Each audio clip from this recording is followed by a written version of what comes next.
Hello everyone, rhythms of rhyme के unfilter talk में आपका स्वागत है, जहां हम नई पुरानी फिल्मों के ऊपर चर्चा करते हैं। और आज हम बात करेंगे 1948 की फिल्म चंद्रलेखा के बारे में, जो अपने निर्माण की कहानियों की तरह ही एक ऐतिहासिक फिल्म मानी जाती है। एस वासंत की डायरेक्शन में बनी यह फिल्म भारत की पहली ग्रैंड स्केल फिल्म मानी जाती है, जिसने टेक्निकल और फाइनेंशियल सीमाओं को उस समय चुनौती दी जब भारतीय सिनेमा खुद को स्थापित कर रहा था। फिल्म की प्लॉट की बात करें तो एक राज्य में सत्ता की लालसा से दो भाई आपस में संघर्ष करते हैं। वीरसेन यानी M.K. राधा, जो सही उत्तराधिकारी हैं, एक न्यायप्रिय और आदर्शवादी व्यक्ति हैं, जबकि उनका छोटा भाई शशांक यानी रंजन सत्ता की भूख में कुछ भी कर सकता है। दोनों भाई गांव की एक सुंदर नर्तकी चंद्रा यानी T.R. राजकुमारी के प्रति आकर्षित होते हैं, जिससे ये संघर्ष और भी बढ़ जाता है। शशांक द्वारा विद्रोह के बाद वीरसेन को अपने राज्य से दूर जाना पड़ता है।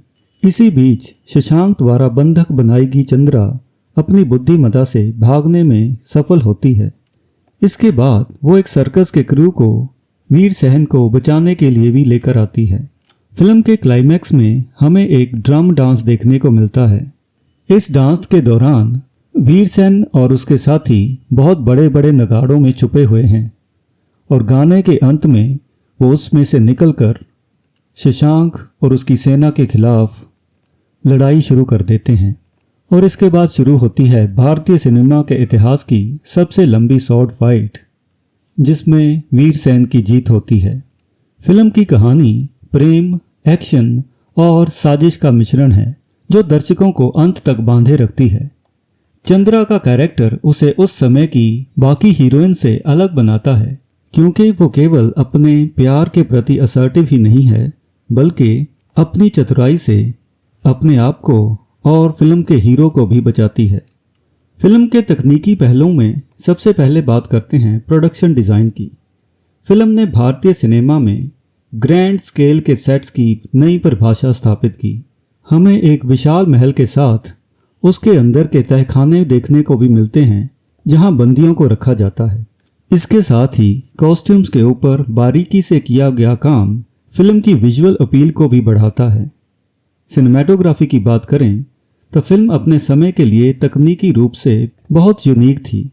इसमें dynamic camera movements, dramatic lighting और क्रिएटिव फ्रेमिंग को प्रयोग किया गया है, जिससे कहानी को और भी प्रभावी बनाया गया है।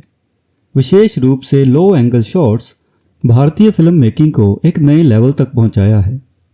एडिटिंग की बात करें तो इस फिल्म में जब चंद्रा सर्कस में काम शुरू करती है तो उस समय के सीक्वेंस कुछ खिंचे हुए लगते हैं, लेकिन 1948 के समय के हिसाब से अगर देखा जाए तो उस समय सर्कस भी मनोरंजन का एक बहुत प्रसिद्ध माध्यम था, और फिल्म और सर्कस दोनों को मिक्स करके उस समय के दर्शकों को एक होलसम एक्सपीरियंस तो जरूर मिला होगा।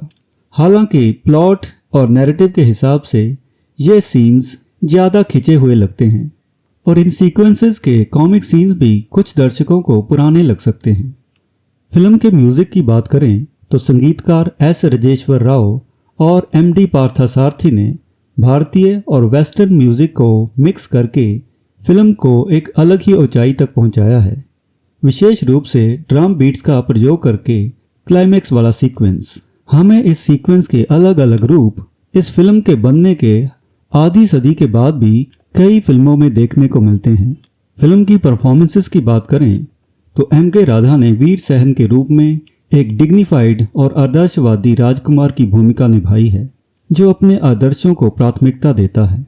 इसके साथ ही उन्होंने रोमांटिक और एक्शन दोनों तरह की भूमिकाओं को बहुत अच्छे से निभाया है।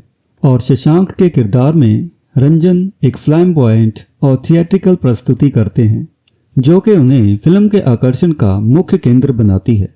उनकी बॉडी लैंग्वेज, फेशियल एक्सप्रेशंस और हर सिचुएशन पे कंट्रोल उन्हें एक यादगार खलनायक बनाता है। और चंद्रा के रूप में T.R. राजकुमारी एक साहसी और बुद्धिमान महिला हैं।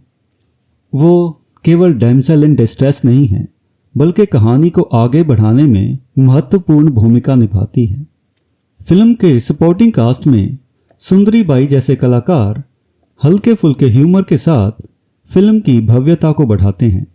तो इस फिल्म के अच्छे एस्पेक्ट्स में इसका ग्रैंड स्केल, ड्रम डांस जैसा इनोवेटिव सीक्वेंस जिसमें बागी सेना छुपकर आती है और राजा शशांक के खिलाफ एक निर्णायक युद्ध करती है, और इसके साथ ही इसकी टेक्निकल इनोवेशंस, मजबूत महिला कलाकार और यादगार खलनायक इस फिल्म के पॉजिटिव पॉइंट्स हैं। हाँ, इसके सब प्लॉट्स को थोड़ा सा कम किया जा सकता था, जिससे इसका रन टाइम भी थोड़ा कम हो सकता था। फिल्म का प्लॉट प्रिडिक्टेबल होने के बावजूद इसको एक्टर्स की परफॉर्मेंसेस के लिए तो जरूर देखा जा सकता है, और इस फिल्म को देखकर हम ये भी समझ सकेंगे कि भारतीय सिनेमा सिर्फ बॉलीवुड या हिंदी फिल्मों में ही नहीं है।